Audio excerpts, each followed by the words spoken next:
నంద్యాల జిల్లాకి 19 నూతన బార్ల కొరకు దరఖాస్తుల కోసం ఎక్సైజ్ పోలీస్ స్టేషన్లో ప్రత్యేక కౌంటర్లు ఏర్పాటు చేయడం జరిగింది. అయితే బార్ల కొరకు దరఖాస్తు ఎవరు ఆసక్తి చూపడం లేదు.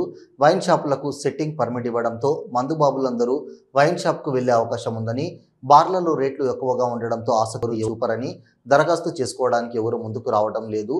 గత ప్రభుత్వ హయాంలో చాలా మంది బార్లకు టెండర్లు నోటిఫికేషన్ విడుదల చేయగానే దరఖాస్తు చేసుకున్నారు. ప్రస్తుతం ధర తగ్గించి 6 విడతల కట్టాల్సిన పరిస్థితి ఉన్నా ఎవరు కూడా బార్ల టెండర్లకు దరఖాస్తు చేసుకోవడానికి ముందుకు రాలేదు. ఇందుకు కేవలం ఈ ప్రభుత్వంలో వైన్స్ ఏర్పాటు చేసినప్పటి నుండి ఇప్పటి వరకు బార్లకు టెండర్లు వేయడానికి రావడం లేదనే విమర్శలు ఉన్నాయి. ఈ నెల 18 నుంచి ఇప్పటి వరకు జిల్లా వ్యాప్తంగా జనరల్ కేటగిరీ బార్లకు 16 దరఖాస్తులు వచ్చాయి. అయినప్పటికీ బార్ల కోసం దరఖాస్తులు తక్కువగా రావడంపై ఆ శాఖలో ఆందోళన కలిగిస్తోంది. ఈ 2025-2028 సంవత్సరాలకు గాను 3 సంవత్సరాల పాటు నూతన బార్ పాలసీని గవర్నమెంట్ తీసుకురావటం జరిగింది.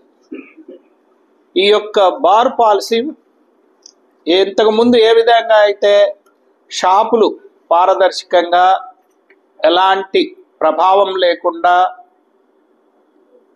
చేయటం జరిగిందో అదేవిధంగా ఈ బార్ పాలసీని కూడా చాలా పారదర్శకంగా అందరికీ అందుబాటులో ఉండే విధంగా లాభాపేక్ష తగ్గించుకొని ఇది చేయటం జరిగింది.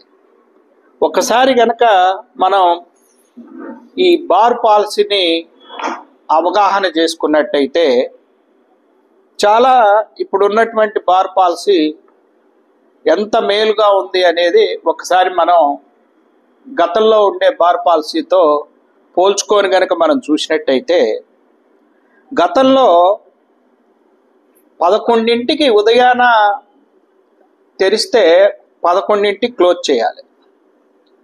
ఇప్పుడు 10 గంటలకి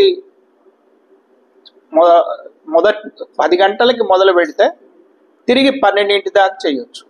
అంటే ఉదయం 1 గంట, సాయంత్రం 1 గంట ఇంతకుముందు అన్అఫిషియల్గా జరిగేటటువంటిది ఇప్పుడు అది లేకుండా వాళ్ళకి అఫీషియల్గానే ఇవ్వటం జరిగింది. రోజుకి 2 గంటలు అదనంగా అంటే వాళ్ళకి ఎంతో కలిసి వచ్చేది. అంటే వారానికి 14 గంటల పాటు వాళ్ళకి అదనపుగా అమ్ముకునేటటువంటి సమయం దొరికింది. హలో, నంద్యాల న్యూస్ 10 మీ చుట్టూ జరిగే సంఘటనల్ని మా దృష్టికి తీసుకురావాలి అనుకుంటున్నారా? అయితే ఇంకా ఆలస్యం ఎందుకు? మా వాట్సాప్ నెంబర్ 9849700865కి సమాచారాన్ని ఎప్పటికప్పుడు పంపించండి. మా నంద్యాల న్యూస్ 10 ద్వారా మీ సమస్య పరిష్కరించుకోవడానికి ముందడుగు వేయండి.